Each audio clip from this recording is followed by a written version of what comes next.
கிறிஸ்துவில் அன்பு சகோதர சகோதரிகளே, உங்கள் அனைவருக்கும் இனிய வணக்கம். இன்று தவக்காலத்தின் 3ஆம் வாரம் திங்கள். என் நெஞ்சம் உயிருள்ள இறைவன் மீது தாகம் கொண்டுள்ளது. புனித லூக்கா எழுதிய நற்செய்தி அதிகாரம் 4 இறை வார்த்தைகள் 24 முதல் 30 வரை. இயேசு நாசரேத்துக்கு வந்திருந்த போது தொழுகை கூடத்தில் மக்களை நோக்கி கூறியது: நான் உறுதியாக உங்களுக்கு சொல்கிறேன், இறைவாக்கினர் எவரும் தம் சொந்த ஊரில் ஏற்றுக்கொள்ளப்படுவதில்லை. உண்மையாக நான் உங்களுக்கு சொல்கிறேன், எலியாவின் காலத்தில் 3½ ஆண்டுகளாக வானம் பொய்தது, நாடெங்கும் பெரும் பஞ்சம் உண்டானது. அக்காலத்தில் இஸ்ராயேலரிடையே கைம்பெண்கள் பலர் இருந்தனர். ஆயினும் அவர்களுள் எவரிடமும் எலியா அனுப்பப்படவில்லை. சீதோனை சேர்ந்த சாரிபாத்தில் வாழ்ந்த ஒரு கைம்பெண்ணிடமே அனுப்பப்பட்டார். மேலும் இறைவாக்கினர் எலிசாவின் காலத்தில் இஸ்ராயேலரிடையே தொழுநோயாளர்கள் பலர் இருந்தனர். ஆயினும் அவர்களுள் எவருக்கும் நோய் நீங்கவில்லை. சிரியாவை சார்ந்த நாமானுக்கே நோய் நீங்கியது.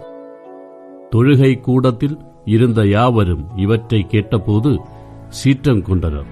அவர்கள் எழுந்து அவரை ஊருக்கு வெளியே துரத்தி அவ்வூரில் அமைந்திருந்த மலை உச்சியிலிருந்து கீழே தள்ளிவிட இழுத்து சென்றனர். அவர் அவர்கள் நடுவே நடந்து சென்று அங்கிருந்து போய்விட்டார். இது வாழ்வு தரும் கிறிஸ்துவின் நற்செய்தி.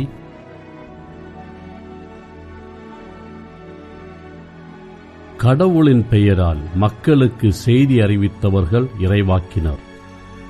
சில வேளைகளில் இறைவாக்கினர் என்றால் வருங்கால நிகழ்வுகளை முன்னறிவிக்கின்றவர்கள் என பொருள் கொள்ளப்பட்டதுண்டு.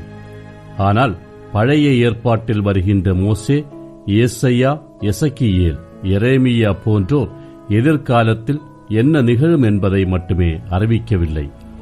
அவர்கள் மக்களையும் ஆட்சியாளர்களையும் கண்டித்து பேசியதுண்டு.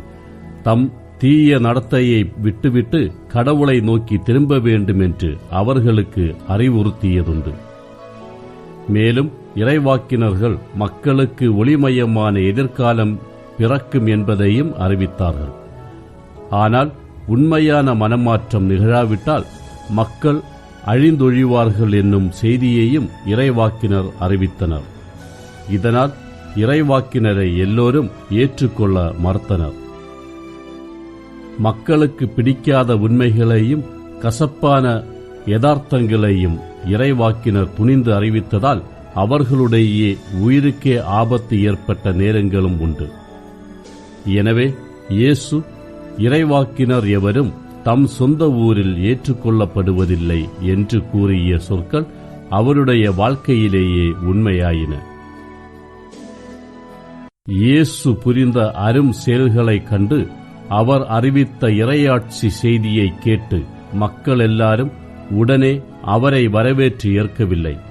அவர்களுக்கு இயேசுவை பற்றி பல விவரங்கள் தெரிந்திருந்ததால் அவரை பற்றி மேலும் அறிய முன்வரவில்லை. நம் வாழ்க்கையிலும் இது நிகழக்கூடும். இயேசு யார் என்னும் கேள்விக்கு நாம் ஏற்கனவே விடை கண்டுவிட்டதாக நினைத்தால் இயேசுவோடு நமக்குள்ள உறவு ஆள்படுவதற்கு வழியில்லை.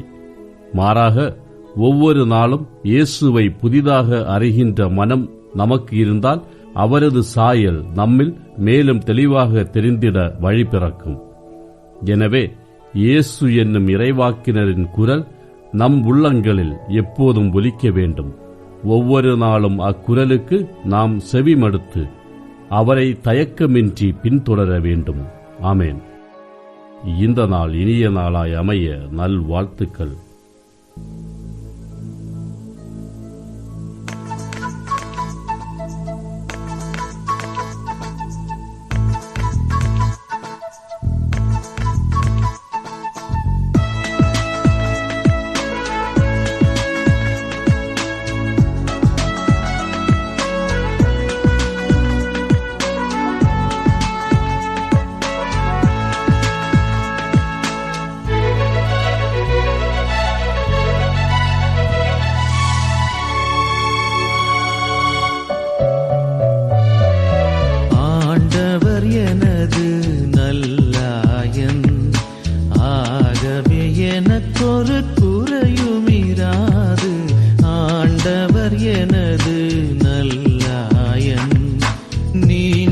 பசும் புல் தரை சேர்ப்பார்.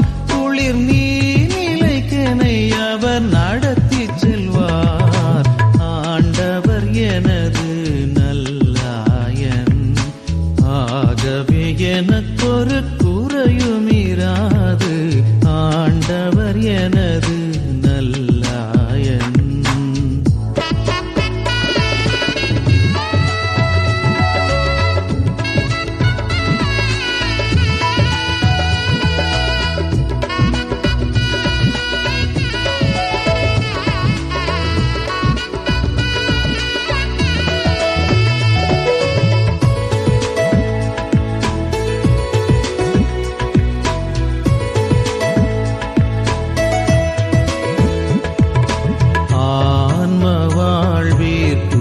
தந்திடுவார். அறநெறி தனிலே ஒழுகச் செய்வார். ஆன்ம வாழ்வீர் உயிர் தந்திடுவார்.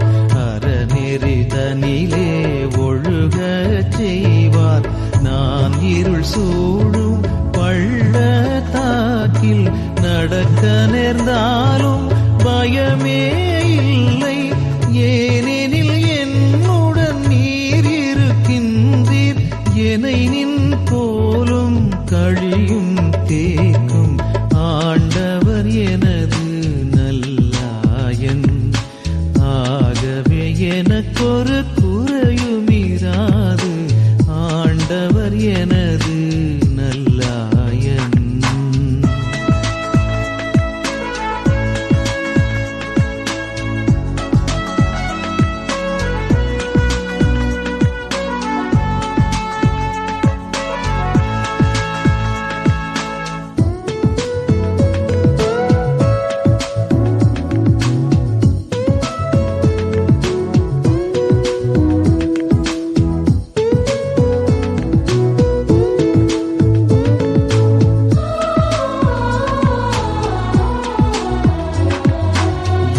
பகையாளர் முன் எனக்காக இனியனல் விருந்தை ஒழுங்கு செய்தீர்.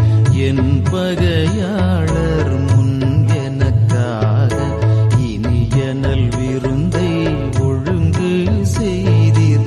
என் தலை மீது எண்ணெய் பூசி என்னை அபிஷேகம் செய்தே வைத்தீர். என்னே